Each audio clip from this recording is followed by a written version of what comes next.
Hello friends, this is our fourth video on theory of computation, जिसमें हम cover करने वाले हैं कनेक्टिव्स क्या होते हैं। हम ऑलरेडी देख चुके हैं प्रपोर्शंस क्या होती हैं। तो मैं आपको अगर बेसिक आइडिया बता दूं प्रोपोजिशन का, तो वो क्या होती हैं, कुछ ऐसी स्टेटमेंट्स होती हैं जिनका जो रिजल्ट होगा या लॉजिक जो इन पे अप्लाई करते हैं, उसके बाद जो रिजल्ट आता है वो या तो ट्रू आएगा या फॉल्स आएगा। तो इनकी जो वैल्यू है वो ट्रू या फॉल्स के बीच में ही आती है। अब देखिए कनेक्टिव्स क्या होते हैं। जैसे हमने देखा कुछ नए सेंटेंस हम बनाना चाहते हैं कुछ दिए हुए सेंटेंसेस से, तो हम उनको किस तरह से सेंटेंसेस बनाते हैं। तो हम कुछ वर्ड्स का यूज़ करते हैं, जैसे एंड हो गया, बट हो गया, इफ़ हो गया, जो हमारा किस तरह से वर्क करते हैं एज अ कनेक्टिव्स की तरह वर्क करते हैं, एज अ कंजंक्शंस हम कह सकते हैं। तो इसी तरह से जो हमारी कुछ स्टेटमेंट्स होती हैं उनको किस तरह से कनेक्ट करेंगे विद दिस कनेक्टिव्स। तो हम देख सकते हैं जब नई स्टेटमेंट हमें मिलेगी from given proposition using the connectives, it will be the proposition only when the new sentence has a truth value either true or false। तो आपके पास जो नया आपका जो सेंटेंस तैयार होगा वो भी हमारा ट्रू या फॉल्स रिजल्ट ही देगा। वो उनका जो रिजल्ट आएगा वो भी ट्रू या फॉल्स ही होगा, और इन बिटवीन उनके अलावा उनका कोई रिजल्ट नहीं आता। तो आप देख सकते हो यहाँ पे कुछ कनेक्टिव्स हैं जो यूज करते हैं। निगेशन जिसे हम नोट कहते हैं, कंजंक्शन मीन्स एंड, डिस्टंक्शन मीन्स और, इम्प्लीकेशन जो होता है उसको हम इफ और देन से रूल से बताते हैं। उसके बाद होता है इफ एंड ओनली इफ, तो इसके लिए हम ये वाला जो अप्लाई करते थे, एंड हम इस तरह से रिप्रेजेंट करेंगे और हम इस तरह से रिप्रेजेंट करेंगे, निगेशन हम इस तरह से रिप्रेजेंट करेंगे। तो मैंने आपको ये नोटेशंस पहले भी बता दी थी, आपका सबसे पहला जो वीडियो हमने बनाया था। अब देखिए निगेशन होता है नॉट, ठीक है। तो अगर आपके पास पी कोई प्रोपोजिशन है और निगेशन ऑफ पी क्या होगा, सपोज आपके पास कोई प्रोपोजिशन है पी, ठीक है। जैसे यहाँ पे पी प्रोपोजिशन है जिसका सेंटेंस है और स्टेटमेंट है, और उसका जो रिजल्ट आएगा वो या तो ट्रू आएगा या फॉल्स आएगा। तो जब मैंने निगेशन लगा दिया तो क्या होगा, अगर इसका रिजल्ट ट्रू आएगा तो इसका फॉल्स हो जाता है और फॉल्स का रिजल्ट जो है वो ट्रू हो जाएगा। तो इस तरह से ये वर्क करता है निगेशन प्रॉपर्टी। आगे कौन सी प्रॉपर्टी है, कंजंक्शन प्रॉपर्टी है, जिसे हम एंड कहते हैं। तो एंड में क्या होता है कि अगर सपोज पी और क्यू मैंने दो स्टेटमेंट्स ले ली हैं और उन दोनों का अगर रिजल्ट जो है वो ट्रू आएगा, तो जो इनका पी और क्यू का कंजंक्शन होता है वो भी हमारा ट्रू आता है। और अगर इनमें से एक भी फॉल्स होती है तो वो जो स्टेटमेंट हो जाती है वो फॉल्स हो जाती है, और आप यहाँ पे देख सकते हो ये लॉजिक यूज़ किया गया है। उसके बाद है डिस्टंक्शन। डिस्टंक्शन किससे रिप्रेजेंट होता है, और से रिप्रेजेंट होता है। यहाँ पे आपके पास दो स्टेटमेंट्स हैं पी और क्यू, और इन दोनों की वैल्यूज गिवन है, इनकी ट्रूथ वैल्यूज, और इनकी ट्रूथ वैल्यूज पे जब हम इस और ऑपरेशन को अप्लाई करते हैं तो हमारे पास क्या रिजल्ट आ रहा है, अगर दोनों ट्रू है तो वैल्यू ट्रू आएगी। अगर हमारे पास एक ही केस होता है जिसमें वैल्यू फॉल्स आती है, जब हमारे पास दोनों की दोनों स्टेटमेंट्स फॉल्स होंगी तो जो हमारा और कंडीशन अप्लाई करने पे हमारा रिजल्ट फॉल्स आता है। अदरवाइज अगर हमारे पास एक भी कंडीशन ट्रू है तो हमारा रिजल्ट ट्रू ही आएगा।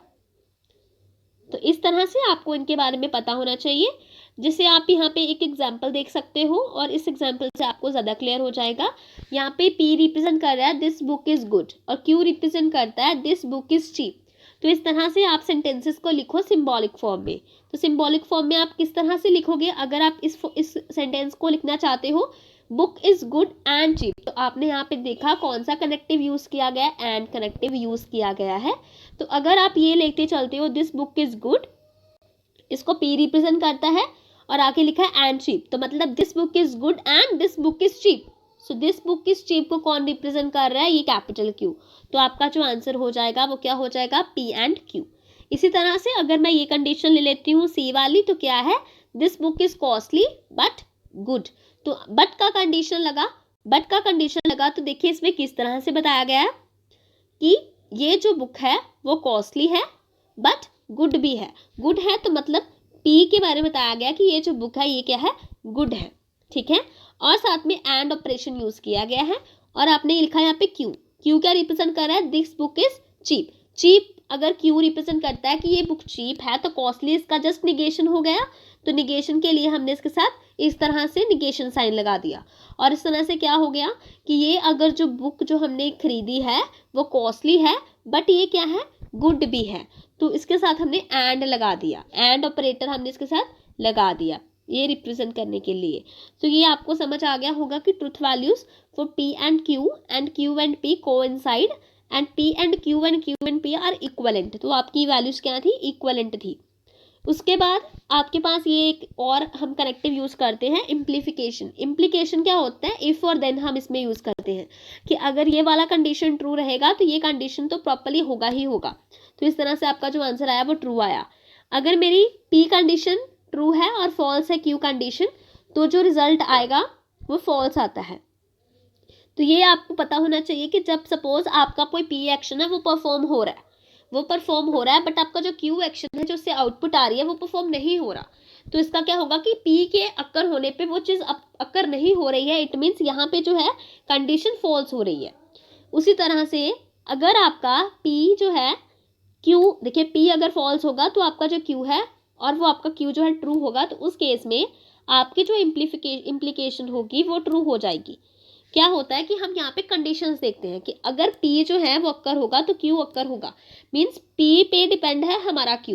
अगर हमारा Q जो है P पे डिपेंड है तब हम इसमें जो रिजल्ट देंगे वो ट्रू देंगे।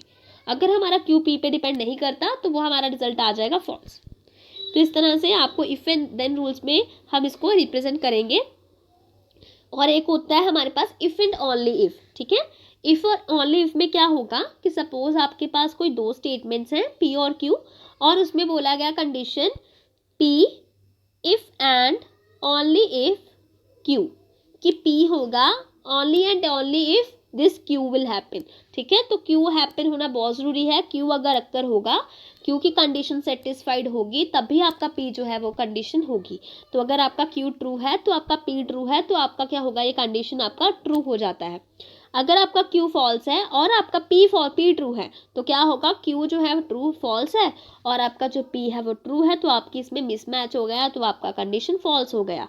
उसी तरह से अगर क्यू फॉल्स है पी भी फॉल्स है, इट मीन्स ये जो कंडीशन है वो ठीक है। बट अगर क्यू आपका ट्रू है बट आपका पी फॉल्स आ रहा है तो इट मीन्स यहाँ पे कंडीशन मिसमैच हो गई, तो आपका जो आंसर आएगा वो फॉल्स हो जाएगा।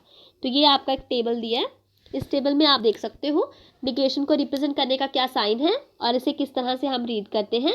रीड करेंगे इसको नॉट पी की तरह, इसे हम ये रीड करेंगे कंजंक्शन है, और ये क्या है पी एंड क्यू, ये डिस्टंक्शन का रिलेशन है।